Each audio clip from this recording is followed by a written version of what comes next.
Okay, I am recording. And as I said, the first thing I want to do is take your skyboxes. This is the one that I downloaded for my scene. I did it last time in class. I like it. And so I want to use this one. And if you actually look at the watermarks here, you'll see that the equirectangular thing is happening. These lights, these northern lights, come up and go over and connect to these ones. And that's what you would expect from an image like this. They also go off the side and come in on the other side. So all of that's underneath those watermarks. And if I just do a fill on it, it's not going to fix that. It's going to make them go straight up, and you're going to see a problem at the pole. So let's open this. What I want to get this to is to remove, you can see I already did this one. I removed the watermarks, and it does have that compression and those lines going across the top that you would see on an equirectangular shot. I also adjusted the color on these. So this is what I actually ended up with. This other one, the shadows are really dark and they're almost black in some places. So they're not going to have very much information.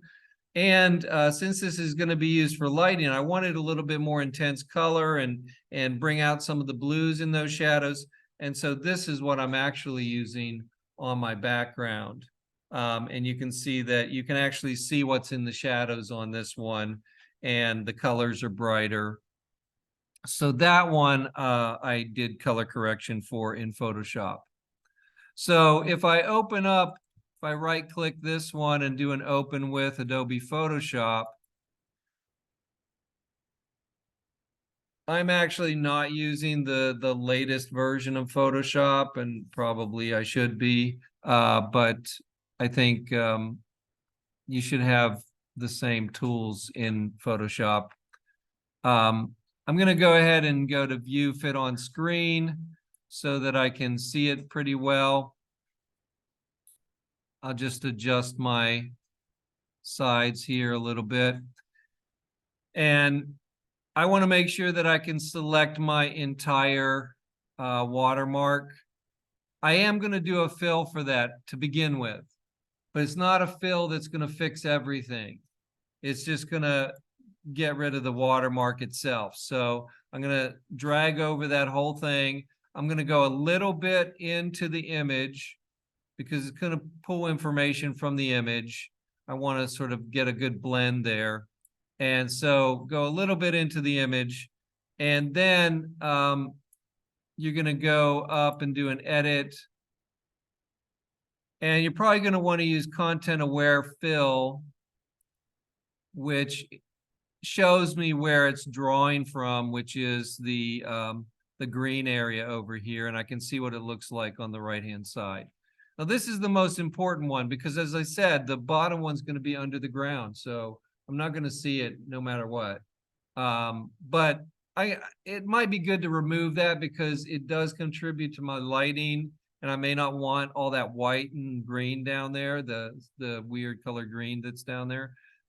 So not weird, but it's not the same green as in my northern lights. So I might want to get rid of it anyway. And you want to probably check some of these fill settings over here. If you put color adaptation to very high, it's going to really pump up sort of the color. You can see it became more purple up here. I kind of liked it better without that because I'm going to pump up the color anyway, and that just is going to make it too much. So I actually don't like that on this particular image. And you might want to try going to full on rotation adaptation just to see what that does, see if it looks like it's anything you want to use. I don't think it's really improving it. I think I'd rather have these kind of streaming up further towards the top. So for mine, I could try medium or one of these other settings. But I think I don't want that on either. Actually, maybe it does look good with medium. I could keep that. Has a little more curling stuff going on, or maybe even low. And then you could try scale and mirror as well. Scale.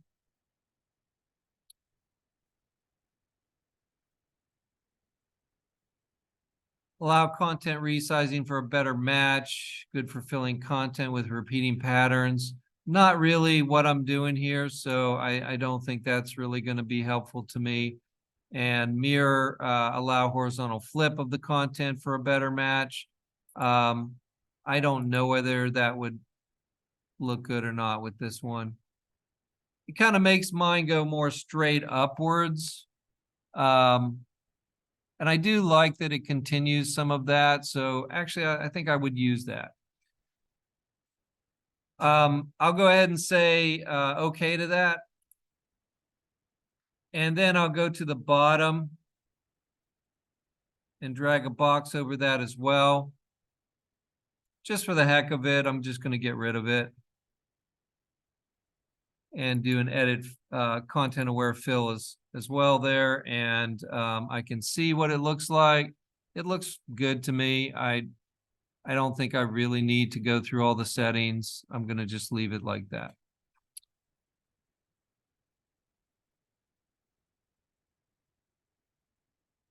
So here's a little weird thing that, like, in some of these AI things, you might get stuff that's maybe even artifacts. I've got these little squares coming through here that look like they're in the snow. I don't know what they are, and I'm not sure that I want that there. I could remove that, but I'm gonna wait until I actually see what this looks like in 360. So hopefully in the version of Photoshop that you have a 3D button at the top. Because I know they're removing this from Photoshop. They're taking it out of Photoshop. So eventually that's not going to be there anymore. But I still have it. And it's kind of important if you want to make a skybox, because what it does, if I go into that, I have my image fixed here to some degree, and I'll go to 3D, and actually you might want to save this, just do a save as, and save it as a JPEG with, fixed on the, or, watermark fixed or something. Just fixed is probably good at the end, and save it. So what I want to see is what this looks like in 3D so I can see the poles, because I know they're not going to be right. And I'll go to 3D, and you want to go down to where it says spherical panorama, and then go to new panorama layer from selected layers. 3D spherical panorama, new panorama layer from selected layers. Click on that. It's going to take a minute.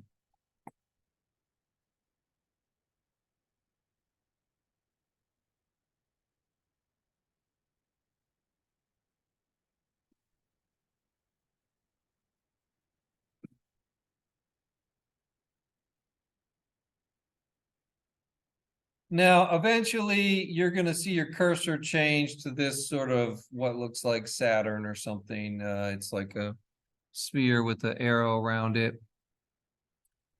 And on the right, you're going to see properties, field of view 8. I want you to change that 8 to 1. And when you do that, you should zoom, it should zoom you out in the view a little bit.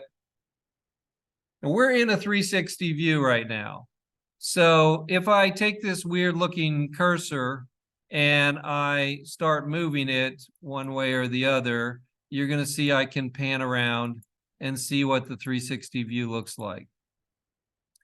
And if I go upwards or downwards, I can, it's a little bit unintuitive. It goes in the opposite direction that you move the cursor.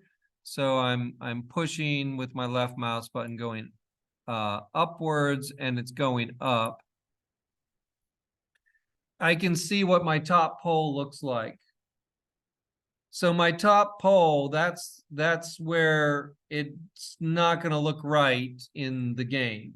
Depending on what sky you have, it could look okay or it might look really bad. So we want to basically smooth that out so that somebody looks up, it's not going to look like a pole.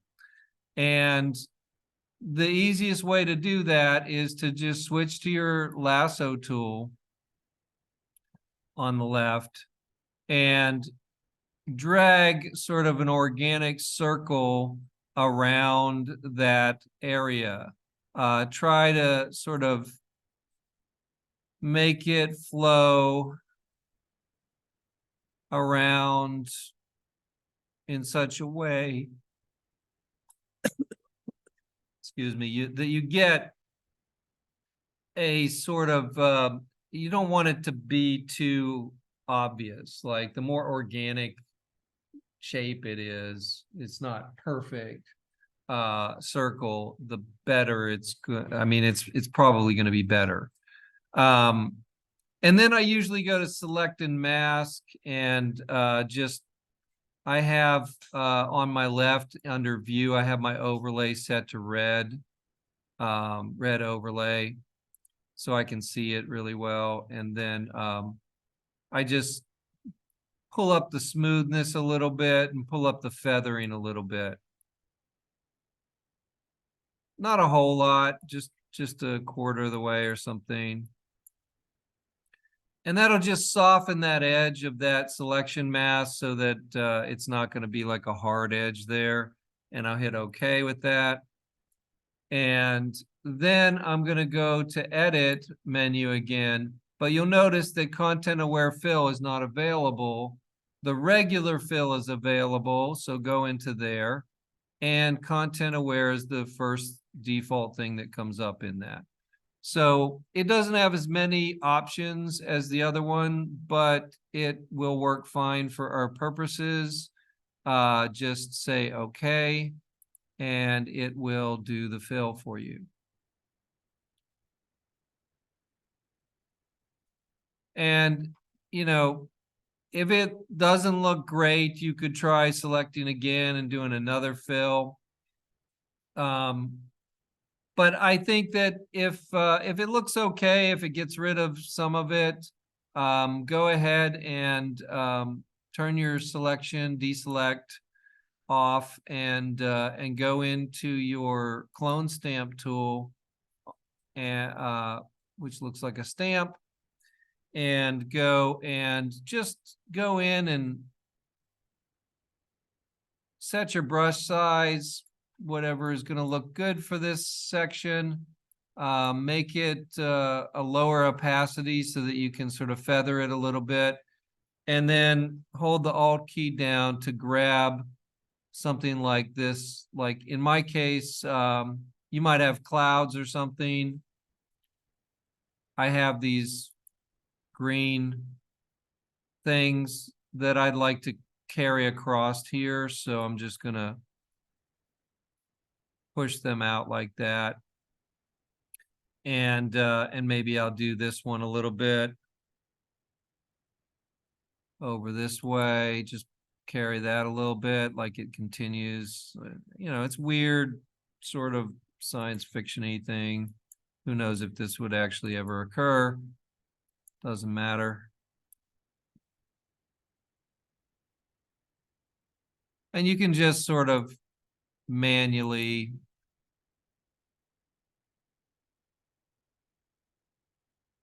do whatever you want that you think looks good.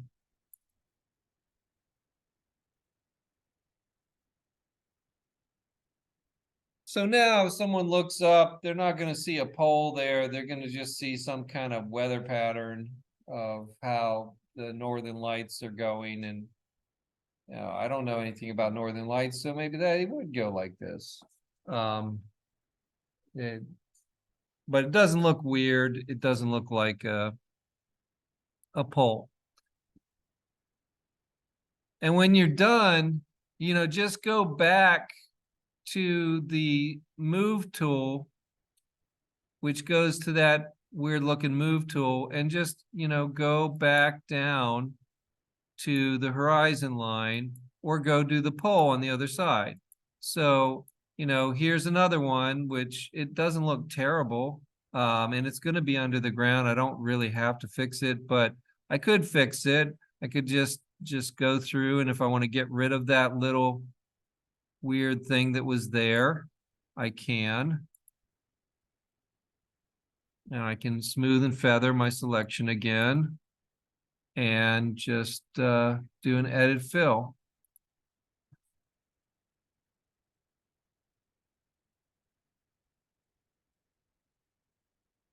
And that looks good. Looks perfect. So now I'll go back to my move tool and just move it back up. You do want to end this on the horizon line and sort of kind of try to make your horizon line flat across. So that's kind of what I want right there. It's a pretty good shot. Looking at something important in your horizon line. And then I'm going to unwrap it again, because I've fixed the poles in 360 mode, but I need it to be in flat mode. So over on the right in your layers, there's a spherical map, which is at the base of your layers. Double click that after you've made your fixes, and it will unwrap it back to the flat mode, and you can see what your fixes look like. And they have that equirectangular look.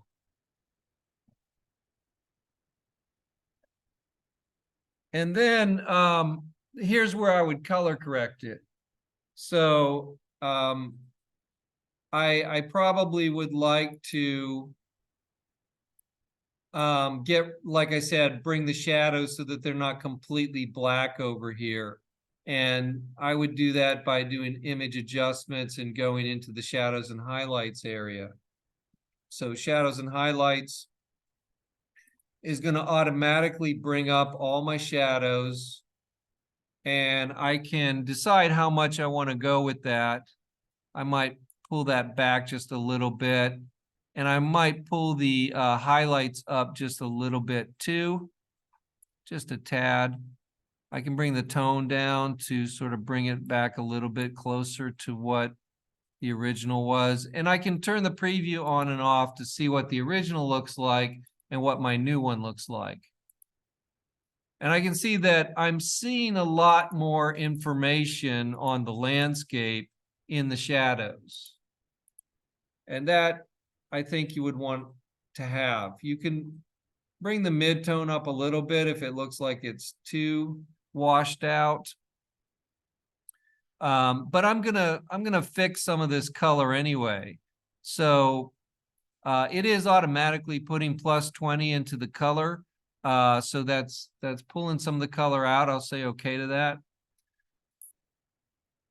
But if I look at my image adjustments levels, I will see that it's still a very dark image. So I might actually want to pull the right tab to the left a little bit and really pump up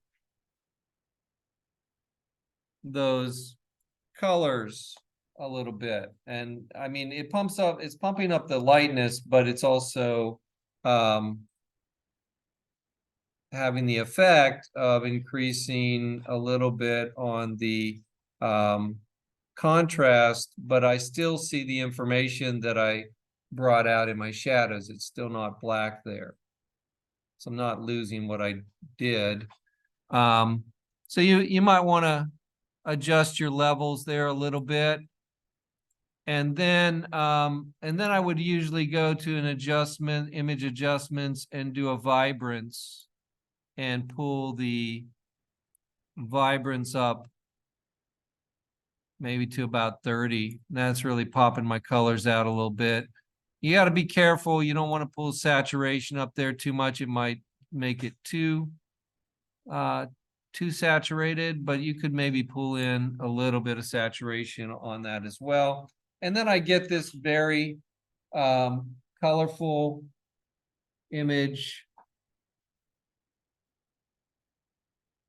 that I can put into my environment. I know that the lighting is going to come out of those colors, and it's going to look good.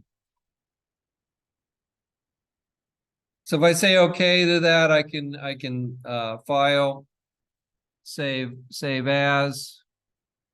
Actually, before you do a save as, it's gonna want you to use large format, file setting. You just want to use JPEG. So in order to get the JPEG to come up, you're gonna need to go to your layers, click on the pancake symbol, and flatten your image. And then you can do a file save as, and it might still say large document format. You don't want to use that. Switch it to JPEG. And go to a folder that you can find it, which is going to be probably your class folder or something like that. Eventually, you're going to import this into your Unity, or not your Unity, your Unreal Engine scene. But I made a Skyboxes folder in my class folder that I'm saving these into.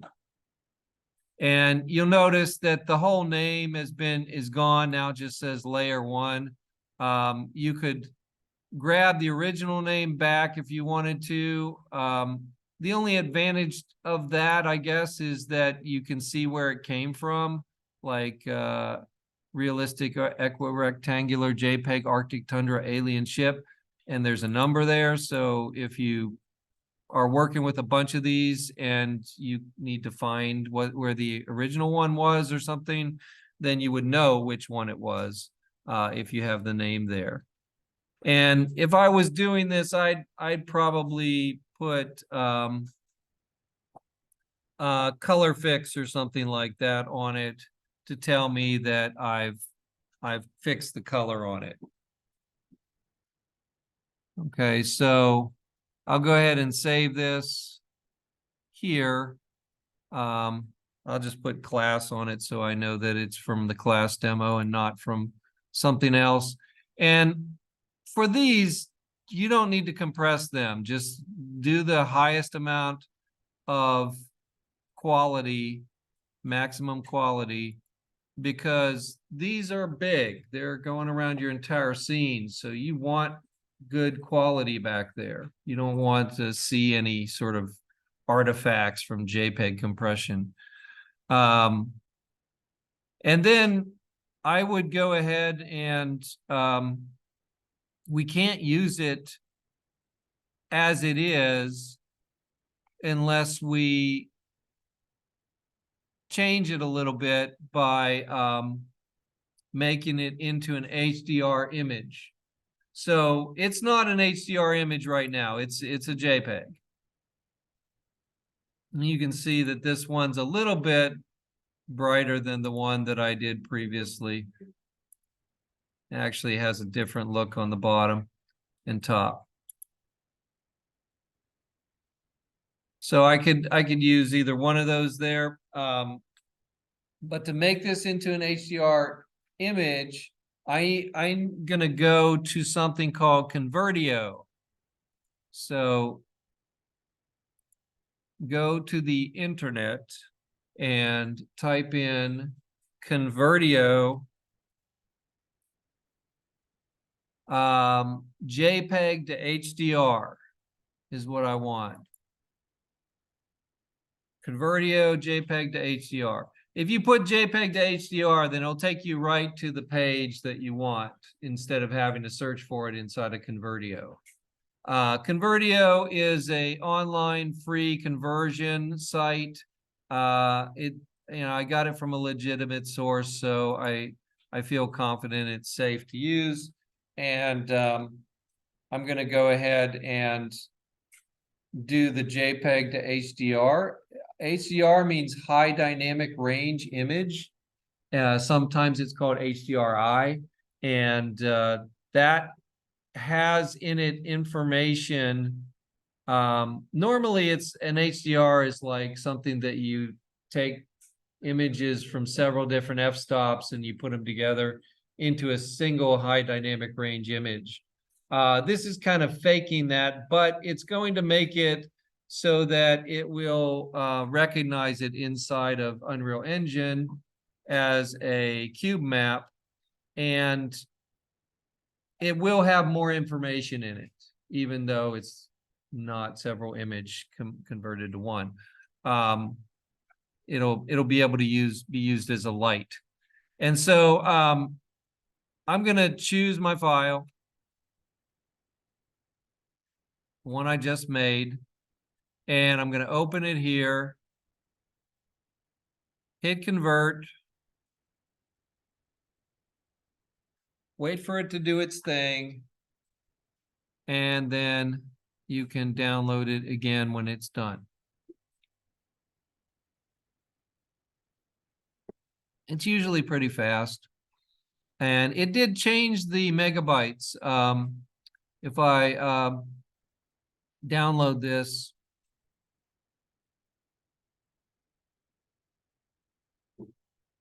and I'll go ahead and I'll just copy it and paste it in my folder here. If I look at this, if I look at my details, let's just view our details here. I can see that these HDR files are significantly larger than the JPEGs that were originally there. So there is more information in there by like 4 times as much information. Really, yeah, even more than that, 6 times. So that's what I'm going to use inside of Unreal Engine. I'm ready now. I can go ahead and go into Unreal. So that's what I'm going to do next. I don't need Photoshop anymore, so I can close this. I don't need to save the 360 image that I made, so I'll just let that go. And I want to go into my Epic Games launcher, and I'm going to launch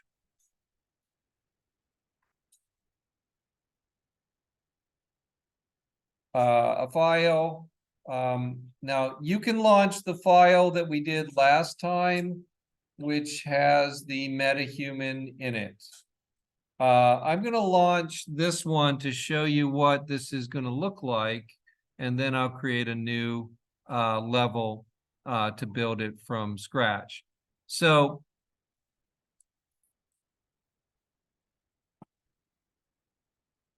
go ahead and open your MetaHuman scene. If you don't have a MetaHuman scene, create a new Unreal Engine scene that is using the third-person template, game mode, game third-person template, and turn your starter content on. And you'll just have the default mannequin in your scene when you run around your environment, as opposed to your MetaHuman. You can add your MetaHuman later. So this is what we eventually want to get. Here I've got my Skybox. in there. You can see my pole is fixed. I've got some lighting going on. I have snow all around, different materials on the mountains than down here. I've got some water over here. If I zoom over here, you can see that I have some water. I can hit play and it's going to bring up my metahuman. Hopefully.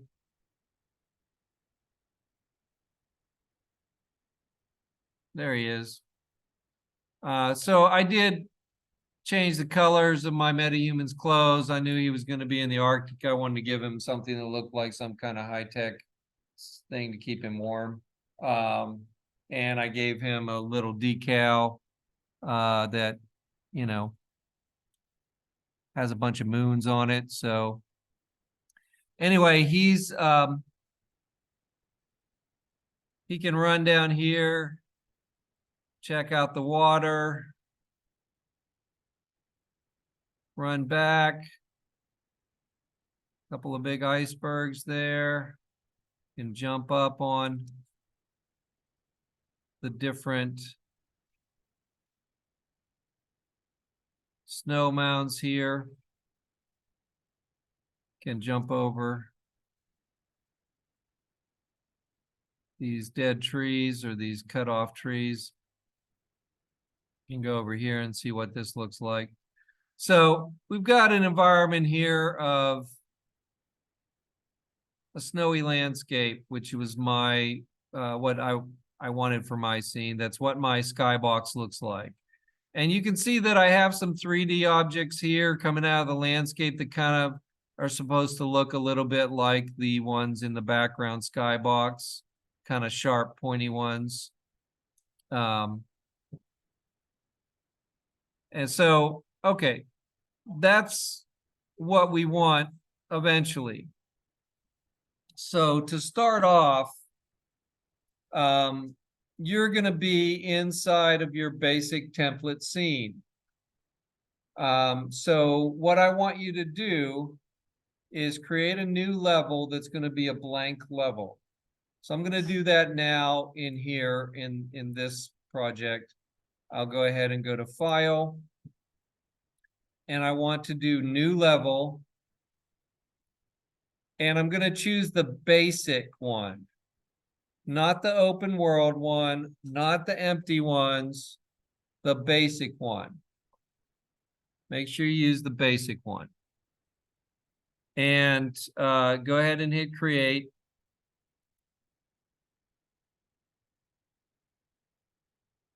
And it'll come up. It'll have some basic lighting stuff in it. It'll have a plane. It'll have some clouds. All of that you can see over in the outliner. If you go look at it, you'll see that there is some lighting here, a directional light, an exponential height fog, atmosphere, skylight, sky sphere, volumetric cloud. And then there's a floor, which is the ground plane here. And go ahead and save this level. Make sure that you have a scenes folder. So if you don't have a scenes folder, go to your content, right click in any empty area there, choose new folder, and type in scenes for the name. And you're going to save all of your stuff into your scenes content or your scenes folder. So when you go to File, Save Current Level As, it may be in your contents folder to begin with. Find your scenes folder, double click into it. There might not be anything in there at this point.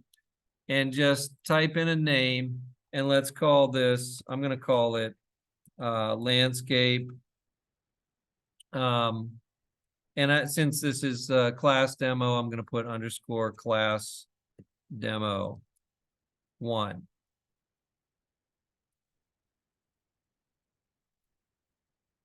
You have to keep the name short. I think there's usually a limit to the name, but hit save there.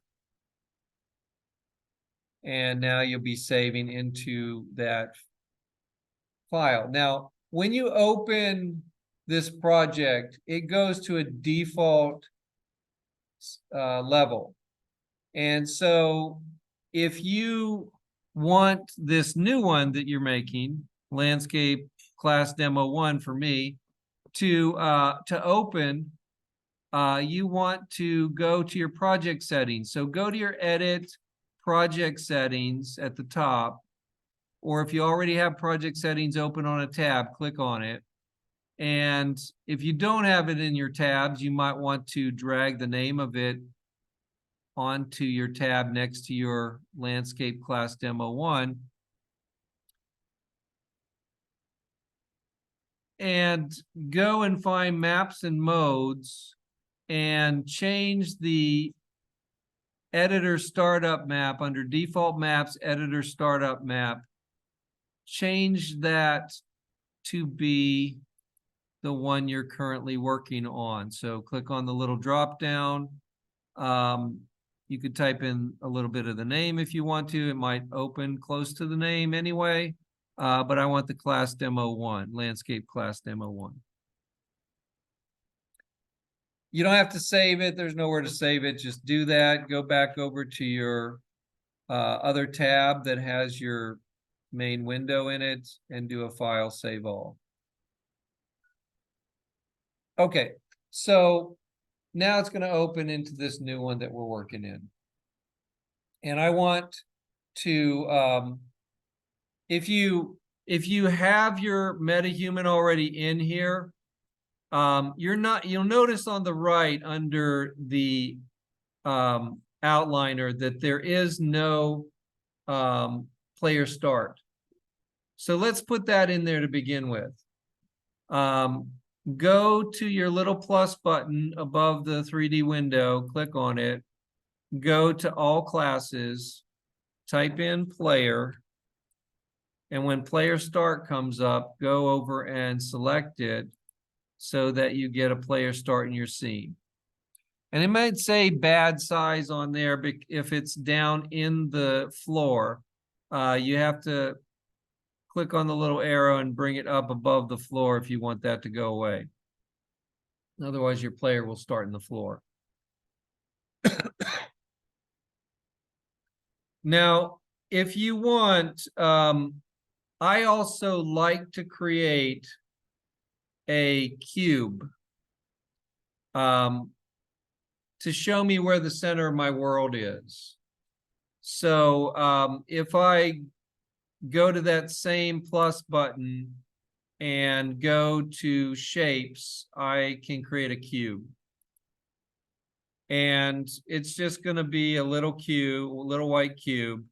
And I'm going to go to my details over in the right under my outliner and go to the transform area and click the little arrow button next to the location to set it to 0, 0, 0. And that's the center of your world. You can move it up a little bit with the arrow button. It's usually about 50 units to get it sitting flat. And if you want to, you could just type in 50 and Z to sit it right there on the center of your world on your grid.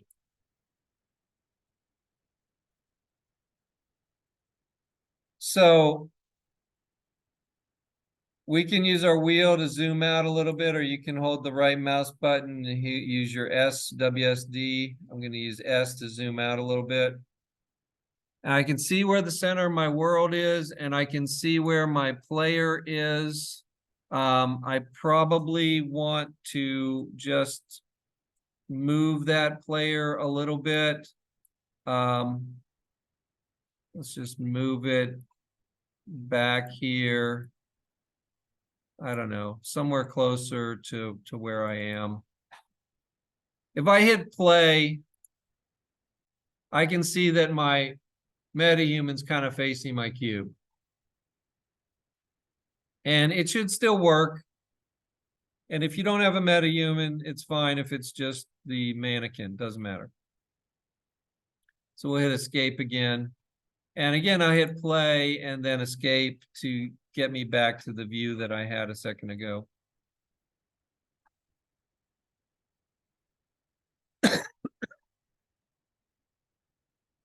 Our metahuman's not going to be in there most of the time when we're setting things up. So that's why it's nice to have the cube there. It gives you something to look at, gives you a reference to the center of your world. Also gives you a reference to your height of your landscape. So I want to bring in a couple of things before I make a landscape here. First thing I want to do is bring in my HDR and replace what I have as my clouds up here with that other background. So to do that, you're going to need to turn on some plugins. First, go up and do a file save all or hit the little floppy disk icon just to make sure everything's saved. And go to Edit, Plugins. Edit Plugins. We need to turn some plugins on. Is everybody with me here? Okay. So the first one I want you to turn on is HDR. Type in HDR at the top. HDR eye backdrop. Turn it on. It'll ask you if you want to restart. Don't restart yet. Turn on another one first. Back out of that or hit the X and let's type in LANDM, land M should bring up landmass. Turn it on. Don't restart yet. Back out of that and let's turn on what's the other one I want?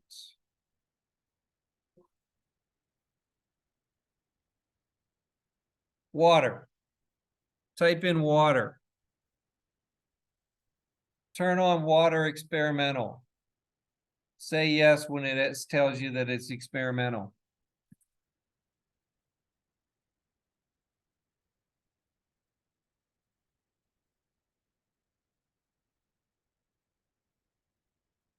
Okay, that's all. Go ahead and restart.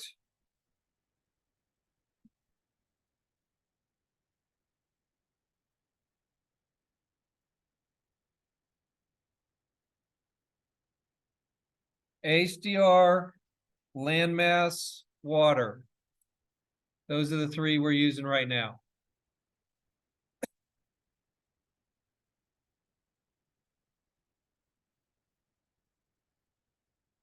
Is that in this room?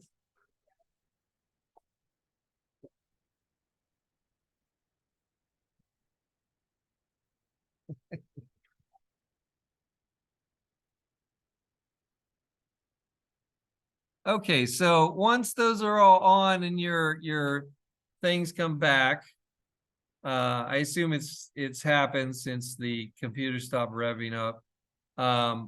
Let's go ahead and create the HDRI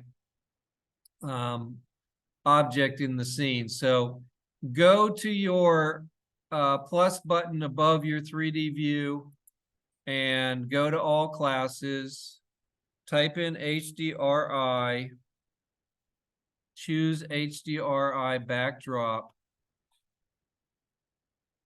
And what you're going to see is sort of a default scene of like a park. I think it's actually probably somewhere over near Epic Games in Cary. And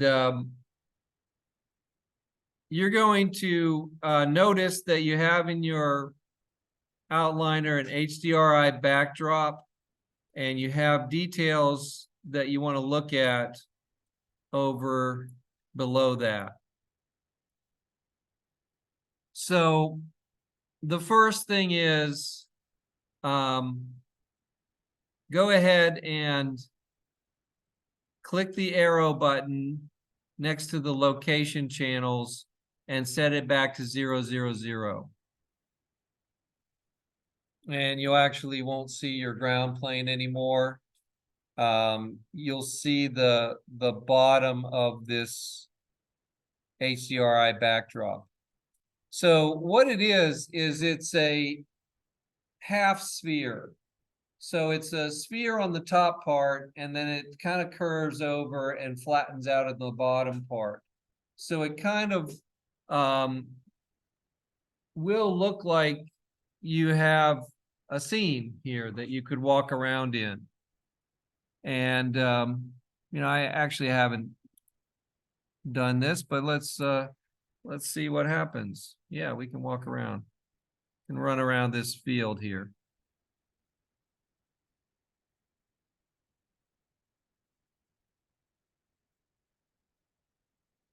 Okay, so that's kind of cool. But that's not the way we're going to use it. Instead, what we're going to do is we're going to have an actual ground to run on. And we'll be using mostly just the upper part of this. And we want to replace it with ours. So I want you to go back to your content browser and click on content. Right click on any empty area, create a new folder, and name it HDRIs, like I have here, HDRIs. I'm going to double click into that, and you can see that I have my image already in there. I'm going to import the other one that I just did so I can compare it. So I'm going to go back to my folder, and I'm going to go ahead and put my large icons back on. And I want to use the ones that say HDR. And I'm going to use the new one that I just created. I'm going to pull that left mouse button, drag that in, and drop it into this new HDRIs folder. It will take a second to import that, but it should import it, and it should say texture cube on it. So it's not just a texture, it's a texture cube. And that's what happened when you converted it to an HDRI or an HDR image with Convertio. It recognizes it as a cube map. And you can see on the right-hand side where I have my HDRI backdrop selected in the details, the first thing I have under HDRI backdrop is a cube map. I want to replace that default cube map with mine. So let's try it.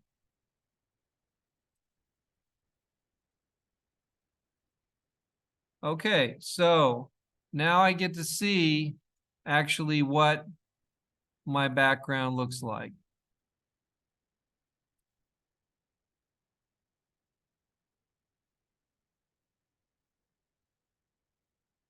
So a few things. First, I don't actually want to see the bottom part here. That's gonna be covered up anyway. And this HDRI really shouldn't be at the 0 point in Z. So I'm gonna go ahead and push it down a little bit.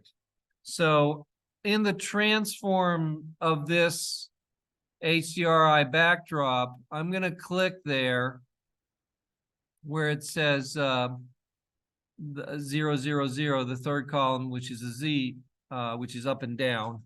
And I want to push it down maybe -200.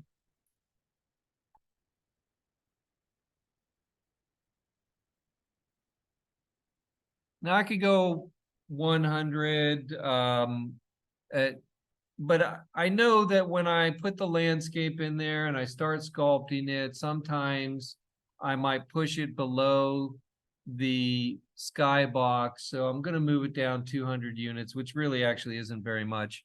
But it will cut off some of your view of your mountains. If you look around, or if you have whatever you have, I have mountains. It's going to cut off the view of your horizon line a little bit. And I don't really want that. I want to see more of my horizon line. So you need to push it back up. And there's a couple of ways we're going to adjust it. One is the size of it. Right now, 150 is pretty small. I want to actually size it up maybe to at least 500. I'll type in 500 for the size. And it'll actually push it back, and actually will push it up a little bit too. I might end up using it more like at 1,000. Whoops, I put it back down to 100. Let's type in 1,000 again. But you'll notice that the lighting is going to change when you push it that far away from you a little bit. I'm just going to put it at 700 for right now. It's kind of between 1,000 and 500.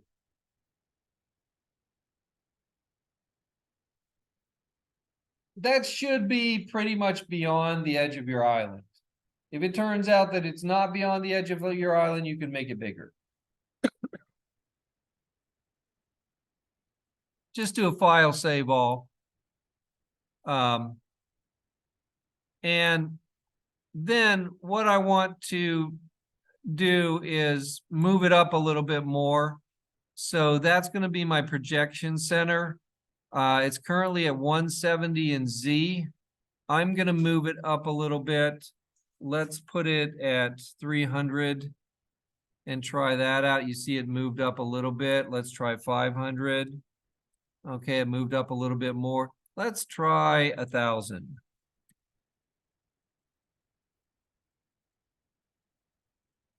2,000. Okay, now I'm starting to like what I'm seeing. I'm starting to see some of these smaller mountains. I'm starting to see, I want to see the edge of the plane, because that's going to blend really well with my plane that I'm going to create. So that would be good if I can start to see the edge of the plane. Let's try 3,000. At some point, it might look weird. I might take it too far, and it might look like the ground's too high up. But for now, actually, that looks fine. I'm actually able to see my sunrise over here pretty well. So I could keep messing with that. I can put it up to 5,000, and I can see even more. Now it looks like I'm in a valley. Looks like mountains are much higher than me.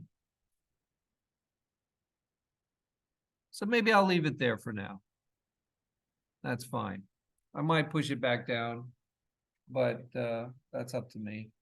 Because I'm going to make some mountains and stuff. So if I want to see the background mountains, maybe they do need to be pretty high up. All right, so that fixes a lot of things on the Skybox. One other thing is the intensity. Your Skybox might be too bright. It's set at 1. If I put it down to 0.5, you're going to see everything get darker.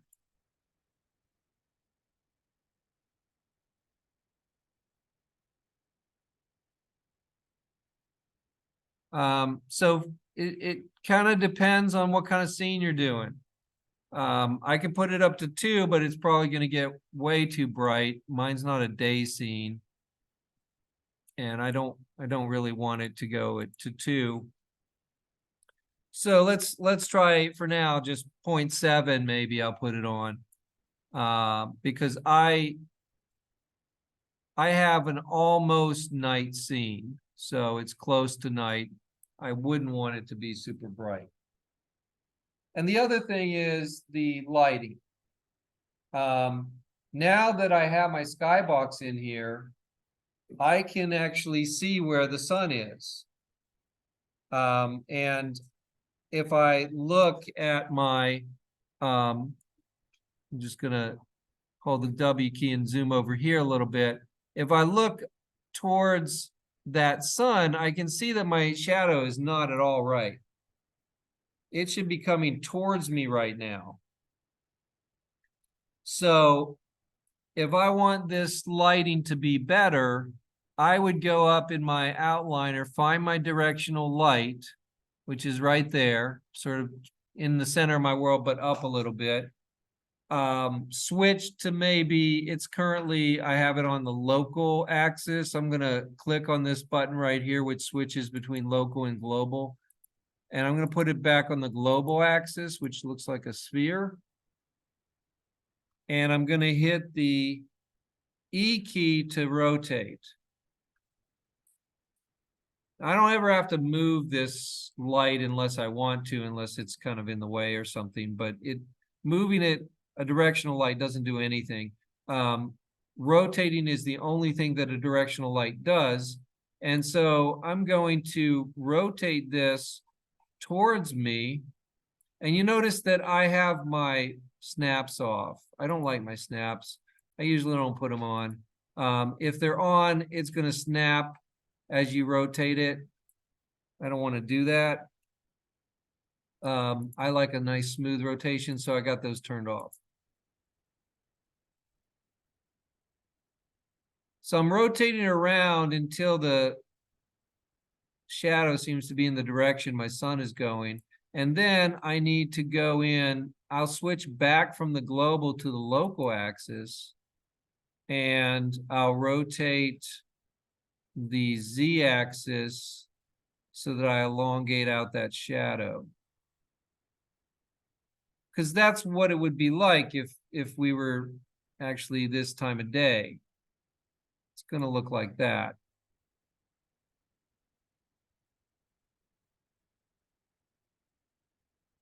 Well, maybe I'll adjust it just a little bit so it looks like it's coming. I can see the highlight there. I can tell whether it's in the right place just by the highlight. Should be right in front of that sunset. That's better lighting. That fits my scene.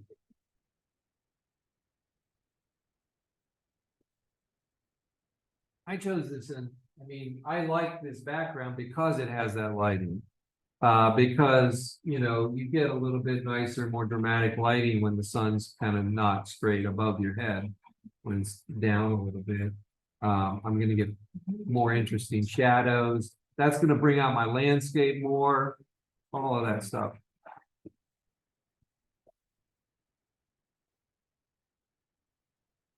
Okay, so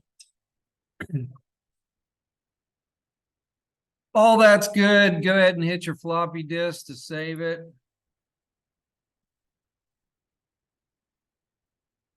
And now I want to bring in a landscape. So to bring in a landscape, I'm going to switch to landscape mode. So you have selection mode on by default. It's right under the name of your scene here. And click on that, and you can switch to landscape mode. And landscape mode is going to bring up this this grid, and you might want to right click in your 3D view and hit the E key to zoom upwards a little bit so you can kind of see what this grid is actually doing, how big it is.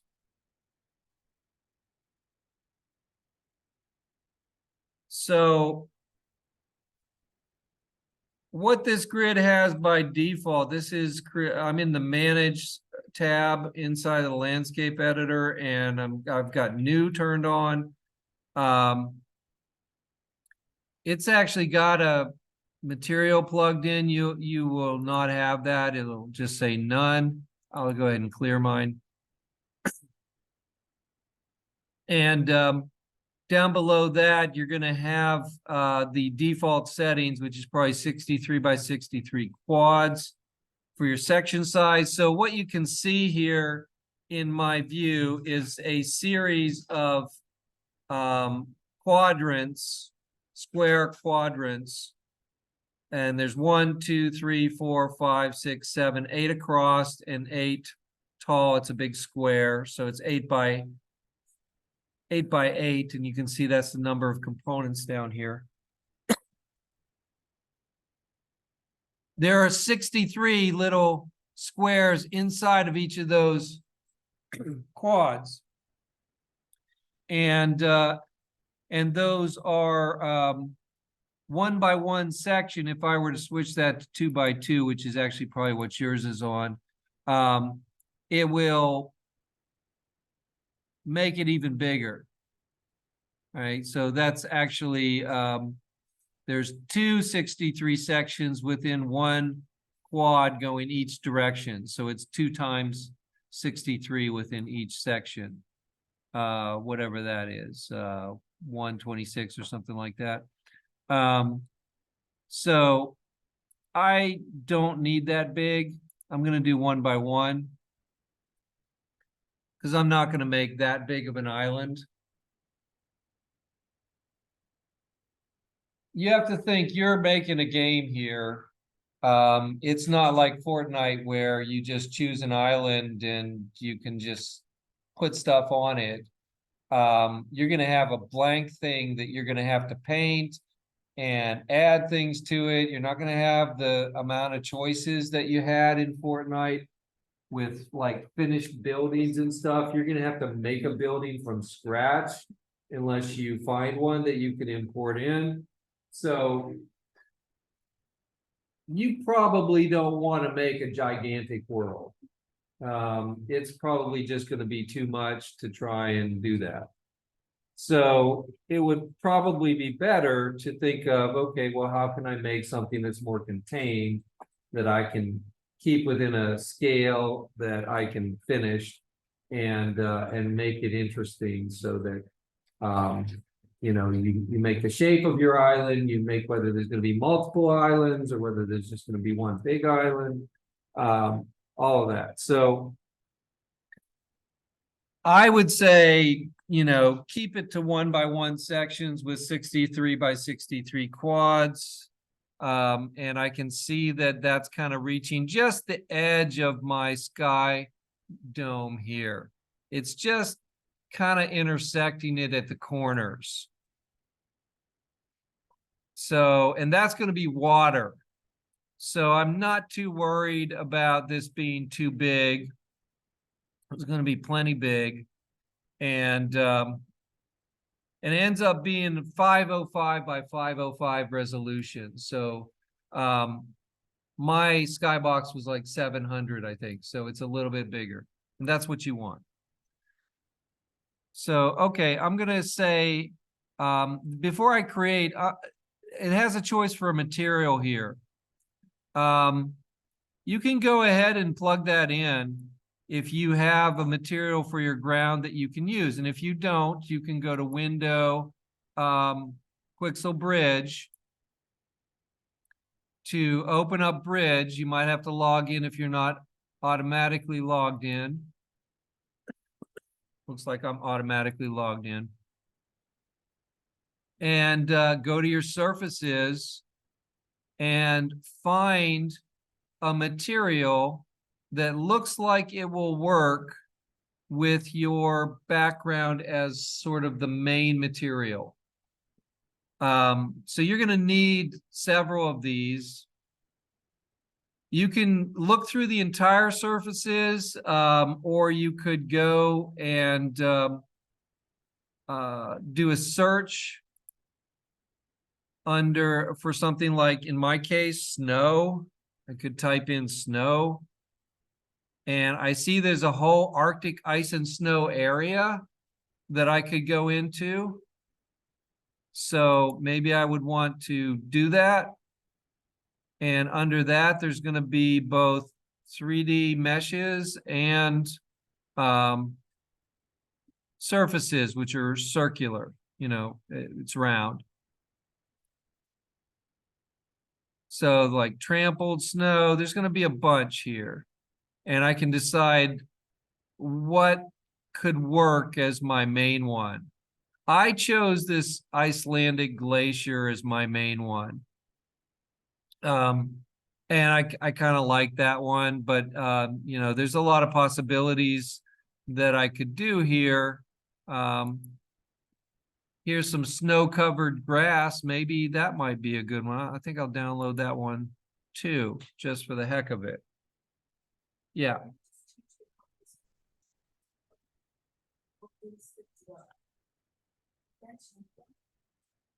You can, yes, you can tint them. Yeah, you can tint them. You could take the texture maps out into Photoshop and paint on them, but tinting them will change the colors too.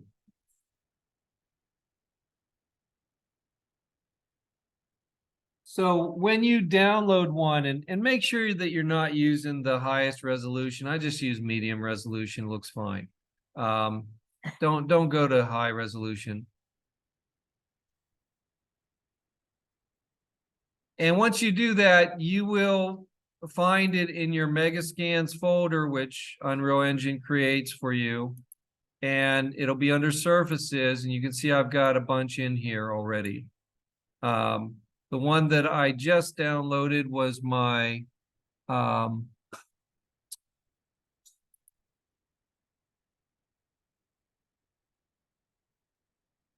one with grass on it. So I don't know what that one looks like. Let's try it. I haven't used that one before. I'm going to plug it in by dragging it up onto my material for this landscape before I create it. And then I'll hit create.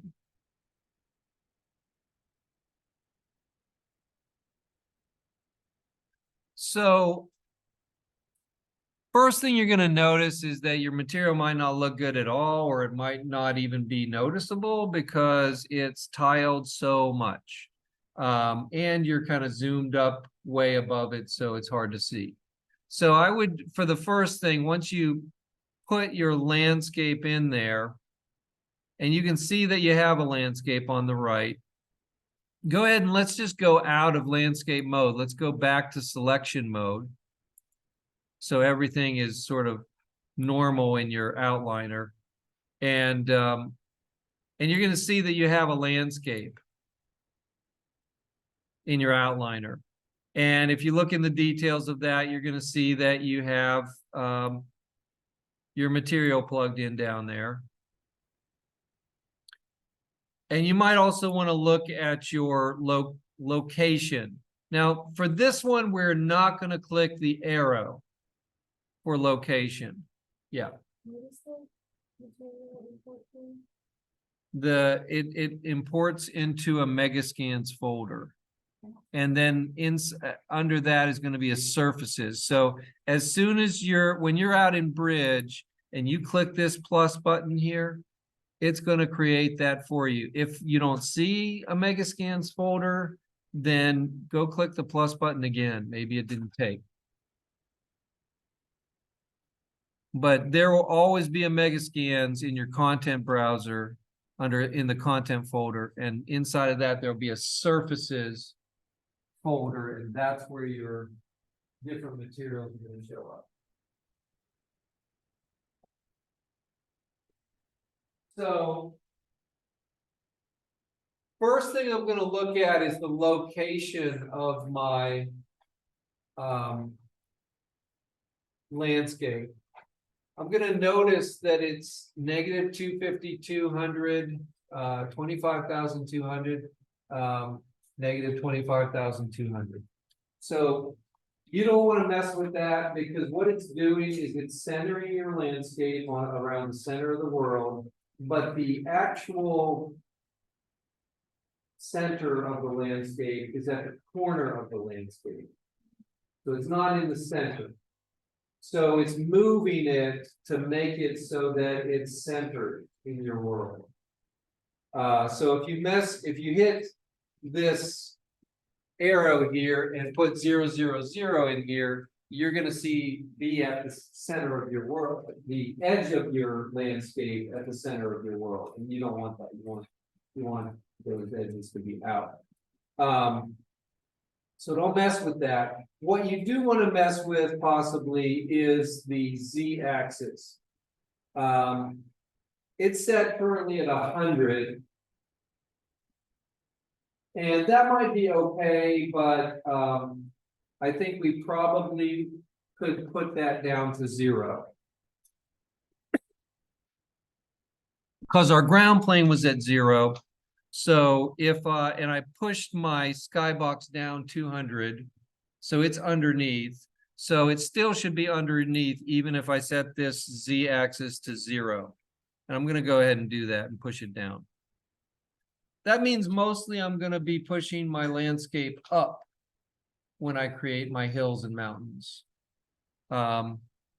It could be a problem if I want to carve down from there, because it would actually go through the skybox. But I'm not going to worry about that now. I can always either push the skybox down or push this whole thing up again. And then what I want to do is, once I make sure that it's centered and that it's in the right place, I'm going to check the texture map by just hitting play on my window. And I can now see what that texture map looks like. It doesn't look very good. Yeah, it's the tiling. So I'm going to hit escape on that. And I'm going to double click the material. So I have a material instance here and 3 texture maps. I want to double click the material instance, which will open up all my parameters for this material. And the first thing is tiling. I'm going to click on that tiling. I could move this a little bit out to the side so that I can see my 3D view. And then I'm just going to put this down. Now, I can tell you that probably I need like something like 0.1 by 0.1, which seems really small, but that's actually going to make the texture map bigger. And it'll probably look pretty good. If it doesn't, if it looks like it's too big, then you could try 0.2 by 0.2. There's some that are going to look better. Not quite as big. And you also might want to, you could mess with the offset, or you could mess with the rotation angle. Like mine have actual texture on it that sort of looks like it's going in a certain direction.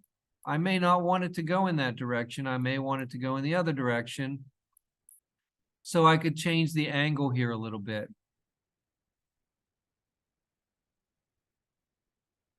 And here's where I would tint it if I wanted to tint it. Like if this is an evening scene and the ground should really look like it's kind of bluish or something like that, I could go turn on albedo tint and give it a little bit of a blue tint and say okay to that. And now the entire thing is blue tinted.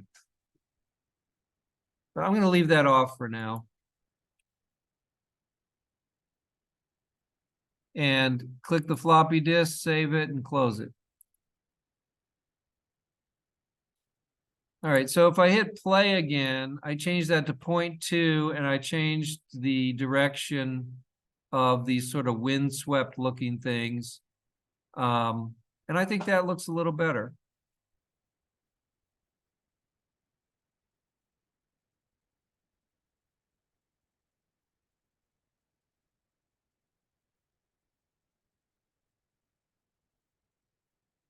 And you might want to download more than one of these. Like I said, previously I had tested out this one, Icelandic Glacier. And I already set the tiling on that to 0.1. And if I want to put that on the landscape to try it out, I can just find the material here and drag that on it and replace it with this particular one.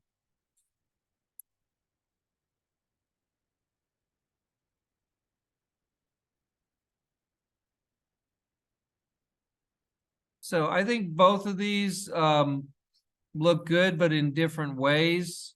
I'm going to go ahead and go back to the grass one for now.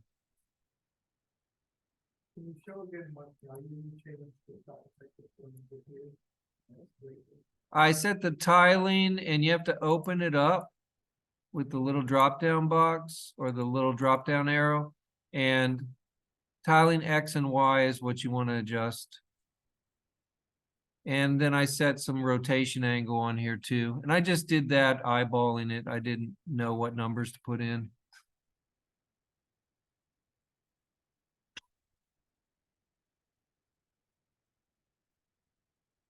So I'll plug the grass back in for now. And next, what I want,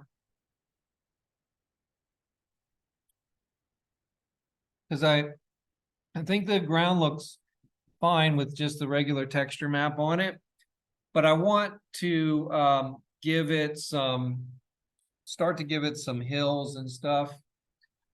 And for that, that's going to be sculpting. And I'll go ahead and need to make sure you click the floppy disk in the upper left corner to save your scene as you're going along. And then switch back from selection mode to landscape mode when you get your texture map done. Or just looking okay. You can always change it again later. Now what I want to do is I want to sculpt a little bit on this landscape. And what you're going to do is, what you're going to work with here is your layers. So there is a, on the details, if I type in layer, I'll see that enable edit layers is on.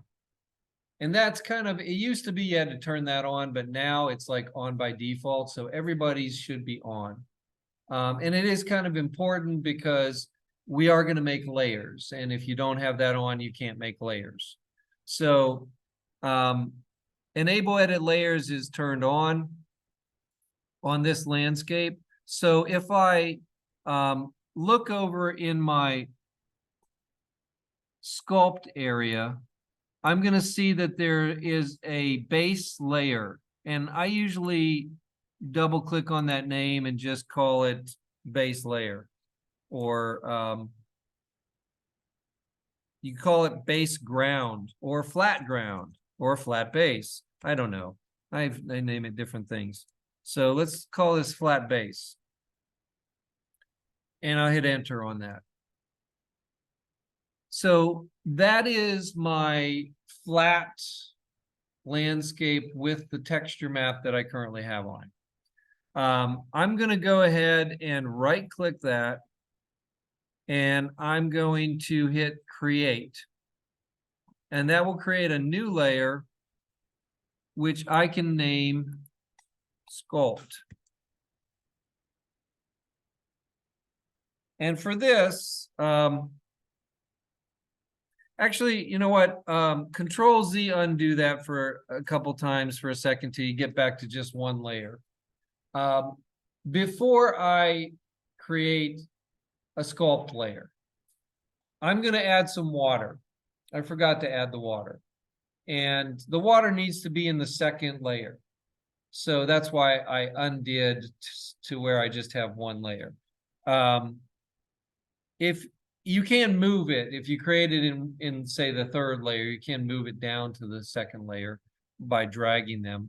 But we might as well take that step out and undo until you just have one base layer. And let's go back to selection mode. And we're going to add some water to start with, since we're all doing an island here. Let's make our island by adding the water. So to add the water, you turned on the water experimental plugin. You're going to click on the plus symbol above your 3D window, and you're going to go down to all classes and type in water. And you're going to get some choices. I want you to use water body ocean.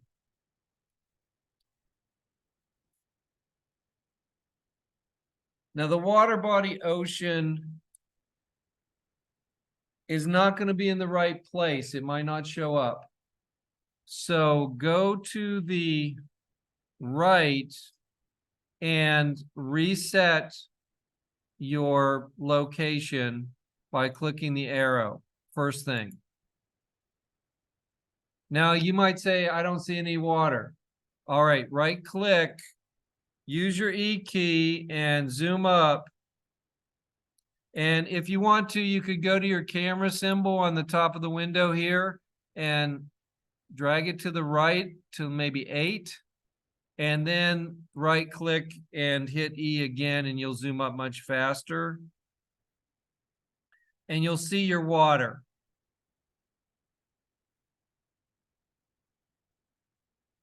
So I do have water surrounding my island.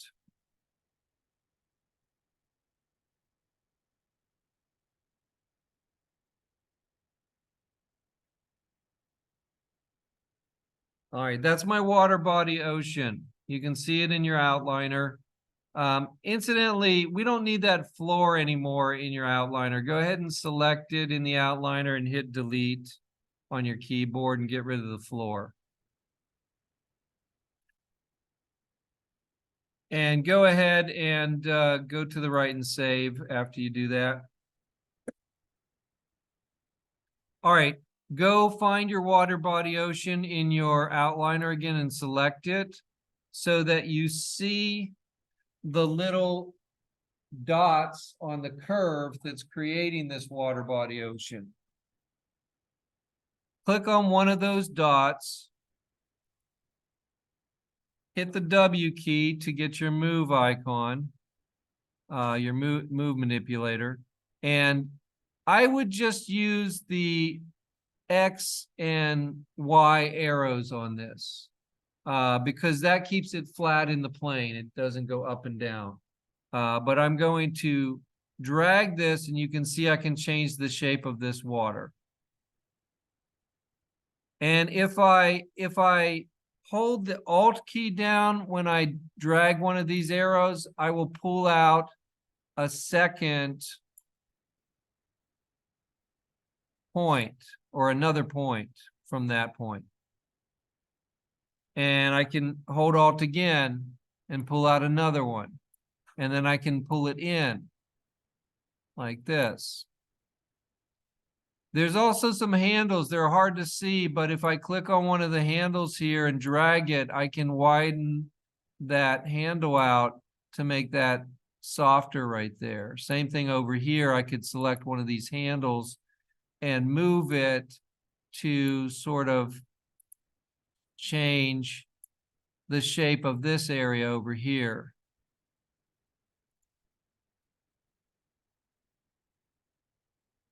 And there's also a handle here that I can grab. Make this like a more organic type of shape.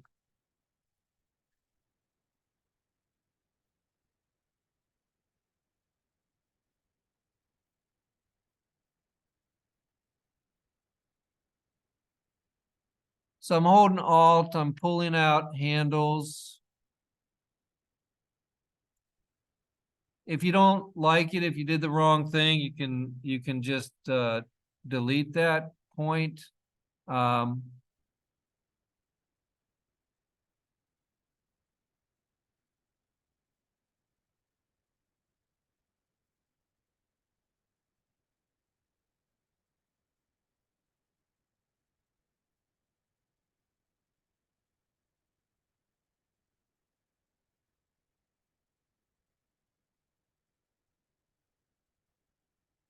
And basically you can shape your island, your main island this way.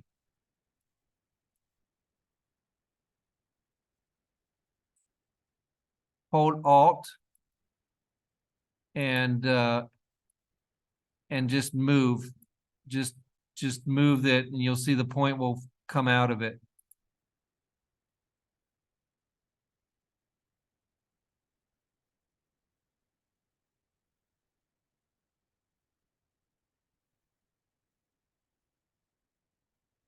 So I've kind of made a little inlet here. I wanted to make a little inlet. And actually what I would like to do is kind of make two sides here. I'm going to let's see, hold Alt down and create another, kind of like there's a little strait in between two parts of the island here.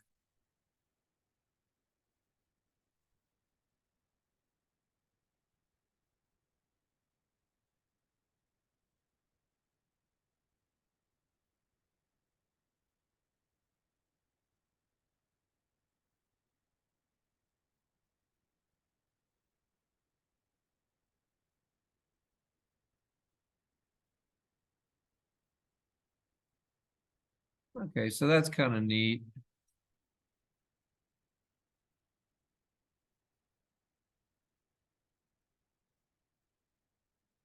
So when you get whatever shape island you want,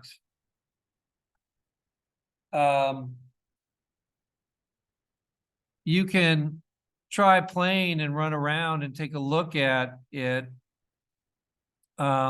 Notice before I do that, notice that there is a little bit of an indentation or a sort of a hump towards the edge of my island. You can go with your water body ocean, go into your details and look for the, there's some curve settings and then there's some water height map settings and then some fall off settings. I'm going to change the fall off mode under fall off settings from angle to width. And you'll notice it gets rid of that little hump. So it's sort of changed the transition from island ground to water to be more of a width than an angle down. And it uses a 1024 to do that on the fall off width. So it basically smooths that out. Now I'm going to hit play. Now I may be in the water. I'm not sure where my player is. So he's not in the water, but I can see the water there. There's my inlet. I can run over there and take a look at the water. And I can try to run down into the water to see if it actually works. Sometimes the collision thing is not right and I have to change collisions on here, but it looks like it's working fine right now. I can see that that area of the water is going down to the point where I think it's intersecting with the sky dome, and that's what I'm seeing there.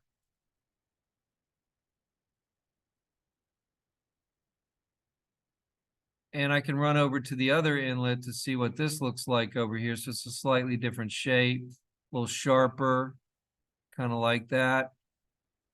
So I have this little area in here in the middle that I'm going to put my facility and the main part of the island where I'm going to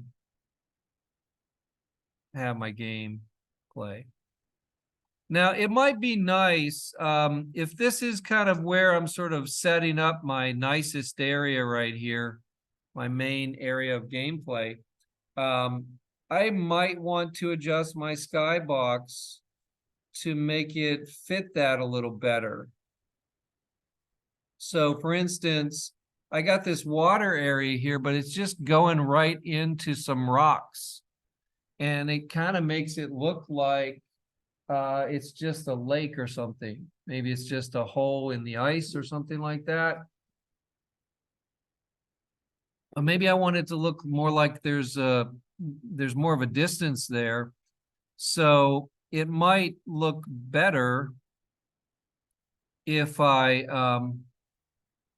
could change the shape of my island a little bit, but maybe I just need to take my skybox and rotate it so that it's kind of in the area where the inlet is, where the sun is.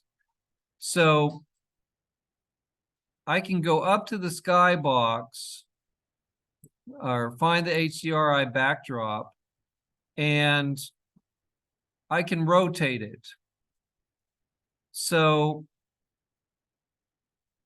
that's going to be just rotation here in Z. And you're not actually, let me just, actually I'm in scale there. Let's not do that one. Let's put that back to 1. If you start to rotate it, you'll see it'll move. And it actually won't go to negative numbers on that. So you're going to have to rotate it all the way around. If it was close to where it was, where you wanted it, but it was not quite right, I would have to move it all the way over to here to sort of get it so that that hump that used to be right there is now on the side. And I have the sun where the water is. Now, maybe having it this high up is actually giving me some other humps and stuff there. What if I brought it down a little bit? What if I put it at 4,500 instead of 5,000? And maybe even bring it down a little bit more to like 4,000. Now it's starting to look like that water's kind of coming in from in between maybe some of those mountains right there. And that's looking a little better. So I could hit play again, run over there and see what, yeah, it kind of looks like, you know, maybe there's an inlet past those humps of snow out there going into the mountains. Makes it look a lot more interesting.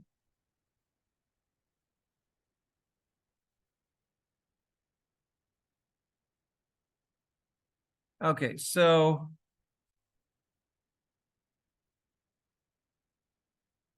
that looks good. I'm going to save it. Again, I might want to work on the shape of my island a little bit more if it's not quite doing what I want it to do. But I'm going to move on to doing some sculpting next.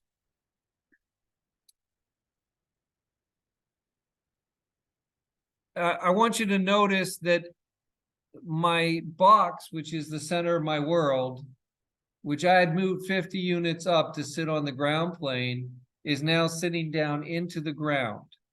So that means that the water body ocean moved my ground up a little bit. And that cube is a good reference for me to see where the ground is by default. And I'll move it up a little bit more, which puts me at 80. So to sit on the ground now, I need to be around 80, a little bit above 80. And that's fine. It's a good reference for me to have. Sometimes if it moves your ground up too much, when you click play, your character will fly through the floor and down to infinity and beyond. So you might want to, after you hit escape, move your player controller up if it moved down below the ground. Mine's actually in the ground a little bit, so I'm going to move it up just a little bit more. And you might if there's a certain area that you're working on, you might want to turn your player controller towards that area so that you can see it as soon as you hit play. So I could turn this kind of this way.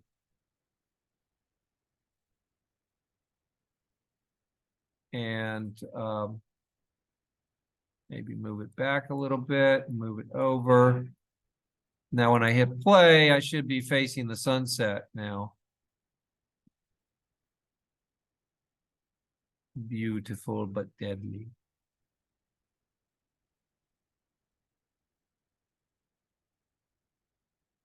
Okay, so I want to sculpt around the edges a little bit. So I'm going to show you how to start that. Then we can take a little break, 10-minute break. People can keep sculpting if they want to. I'll probably keep sculpting and get a little bit of sculpts in there. And then we'll start again. So the way you set up a sculpt layer is what I did before. I'm going to switch back to my from selection mode to landscape mode. I'll now see that I have two layers, a flat base layer, which is my original landscape layer, and water on top of that in the second layer. I want to add a new layer, so you don't do that from the water, you do that from the flat base, right-click it, hit create. It'll create a new layer on top. So this is like a stack. Well, it is, it's a stack. And so each of these layers gets stacked on top. And it does matter the order of operations. That's why the water has to be on a certain layer. So this layer, I'm going to do sculpting on. So I'm going to click on it and call it sculpt. You could have more than one sculpt layer. This one, I'm going to do just sort of large, soft hills. To sort of just get the general lay of the landscape. And oftentimes I like to do this from where I want it to be flat. So if this area right here is going to be my, actually, let's zoom this way. If this area right here is going to be where I'm going to put my facility, so I want it to be mostly flat right here, then around it going out this way and this way, I'm going to have the ground get a little bit more hilly. And then it's going to get much more hilly as it gets further away towards mountains. Okay, so I'm not going to have any mountains here at the beach. So this is my area that I want to be on. Let me just pull this out a little bit and adjust my speed down. So if I zoom in to sort of right around here, then I might go out and paint around this to make sure that I know where it is. So I'm going to use the soft brush, the first one, the brush type. I'm in sculpt mode. I would set my size to be sort of a medium-sized brush. And I want not too much tool strength because these are soft hills, and I want a lot of fall off. So my fall off is more than half. Brush strength is pretty low. And then I'll just brush out a few hills out there just to show me where my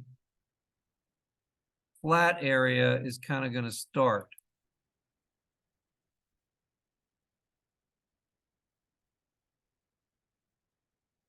I'm just brushing sort of around, and if it doesn't look good, hit Control Z. You can also switch to smooth it out. But all I'm doing is kind of delineating the edge of my flat area here.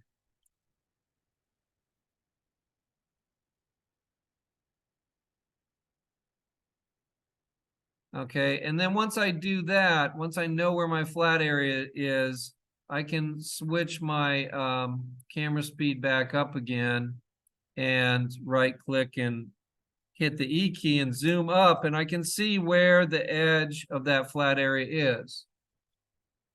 And I know that everything beyond that, I can add more hills.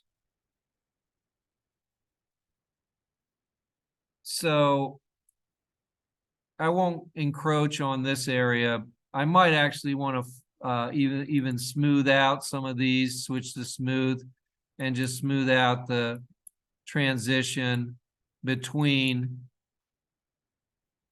the flat area and the more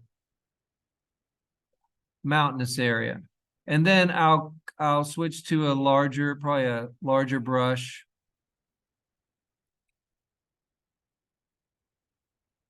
And I'll add a few more hills. And I don't want to go crazy with it because I don't want to cover up my background too much.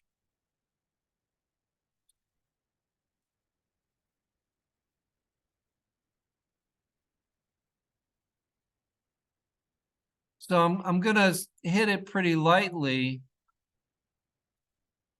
You know, maybe through here I want a little indented pass or something like that. So I'll put that in. And so I'm sort of just roughing this out to give it some shape and some hills. Not worrying too much about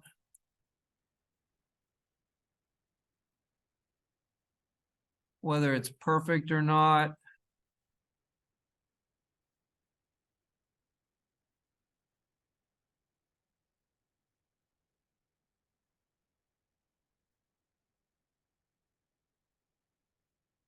Really kind of organically doing it. And then, you know, maybe maybe change your brush size a little bit and hold the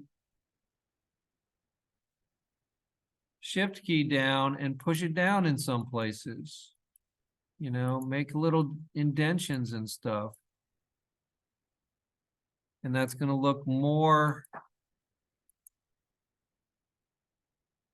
If you push it down too far, you're going to see that you go through the skybox. So if it goes down too much, just hit it again and pull it back up again. If you see like a hole come out.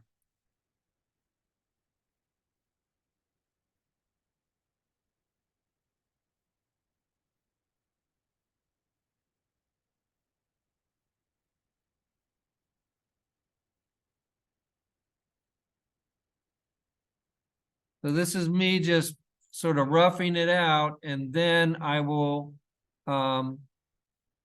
just hit play on the keyboard again, or not on the keyboard, on the interface, and look around and see what those hills look like. Ideally, I don't want them to be too big at this point. I want them to just kind of look like it's soft. In my case, I have a snow landscape, so these are like mounds of snow or hills of snow.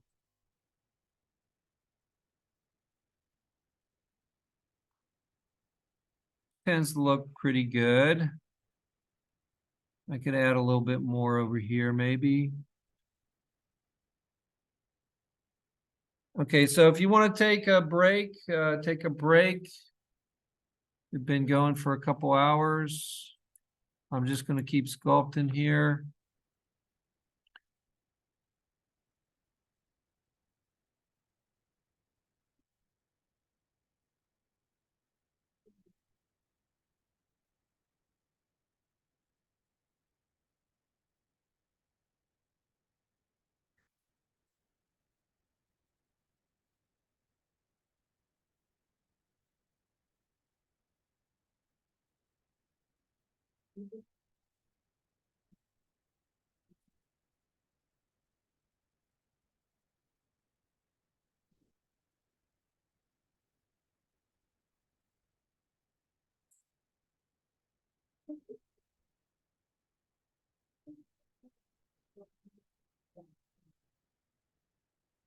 And every once in a while, make sure you save.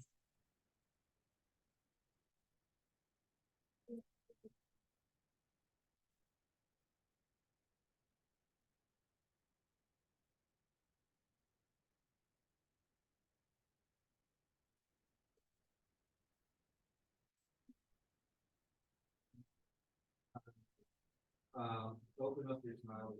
You don't have the smile. Double click that again. It's got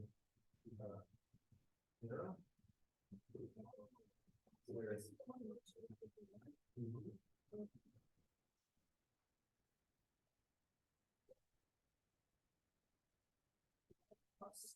Okay.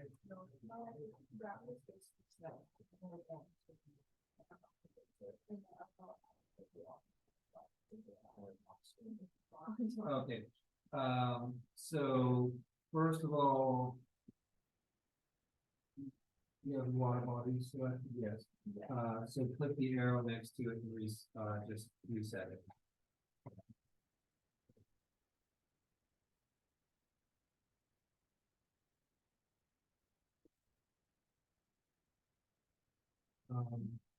Water body, everything down to the top, everything's more dark, and then reset that.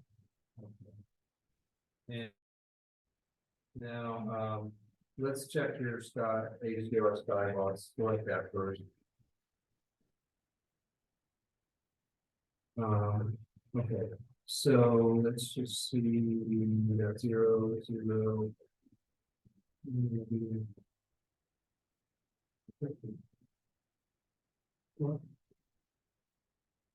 Yeah, type in -200 for that Skybox. Just put it down. Now we don't have a landscape. Yeah. So, switch to there, yeah, that's why your water's not working, right? Delete your water.